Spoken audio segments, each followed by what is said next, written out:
नमस्कार, मैं तृप्ति और आपका स्वागत है एक न्यूज़ 24 में।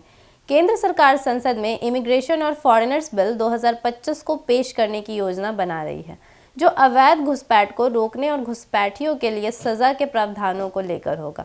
इस बिल का उद्देश्य देश में अवैध प्रवासियों के मुद्दे को नियंत्रित करना और उनके खिलाफ सख्त कार्रवाई करना है।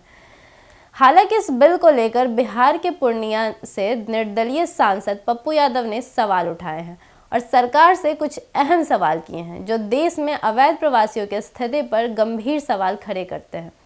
पप्पू यादव का कहना है कि इमिग्रेशन और फॉरेनर्स बिल 2025 के बारे में सरकार को यह स्पष्ट करना चाहिए कि देश में वास्तव में कितने अवैध प्रवासी हैं।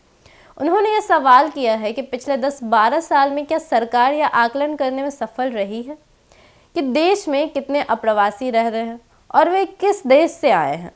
उनका ये सवाल इस बात की ओर इशारा करता है कि सरकार के पास इस मुद्दे पर साफ जानकारी का अभाव है और जब तक यह जानकारी उपलब्ध नहीं होगी तब तक इस तरह के बिल का प्रभावी तरीके से क्रियान्वयन संभव नहीं है। इसके अलावा पप्पू यादव ने यह भी सवाल किया कि सरकार के पास यह जानकारी है या नहीं कि इन अप्रवासी व्यक्तियों के पास कागजात है या नहीं।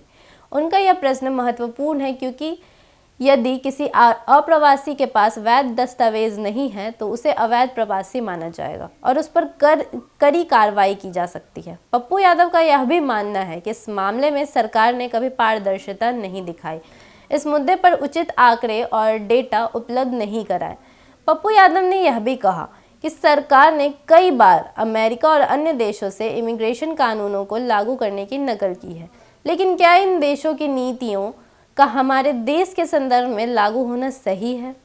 क्या भारत की सामाजिक संस्कृति और आर्थिक स्थिति को ध्यान में रखते हुए इस तरह के कानूनों की ज़रूरत है? उनका कहना था कि यदि सरकार देश में अवैध प्रवासियों की संख्या और उनके स्थिति के बारे में सही जानकारी नहीं रखती तो इस बिल का प्रभावी लागू होना और इसकी सफलता पर सवाल उठ सकता है।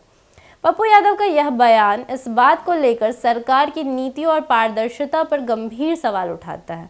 उनके द्वारा उठाए गए सवालों के पीछे यह चिंता कि ऐसी अहम मुद्दों पर सरकार को पूरी जानकारी और डेटा के साथ काम करना चाहिए ताकि किसी भी प्रकार की असहमति और विवाद से बचा जा सके। इसके अलावा यह भी सवाल खड़ा होता है कि अगर अवैध प्रवासियों के बारे में पूरी जानकारी सरकार के पास नहीं है तो इस बिल के जरिए उनकी पहचान और निगरानी करना कितना प्रभावी होगा।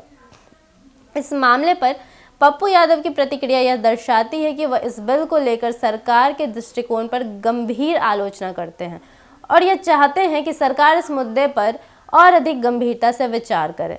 उनका यह भी मानना है कि इस तरह के कानून का क्रियान्वयन तब तक प्रभावी नहीं हो सकता जब तक सरकार के पास ठोस आंकड़े और जानकारी नहीं हो। बाकी आपकी इस विषय में क्या राय है, हमें कमेंट सेक्शन में ज़रूर बताएं और ऐसे ही अपडेट्स के लिए जुड़े रहे एक न्यूज़ 24 के साथ। धन्यवाद।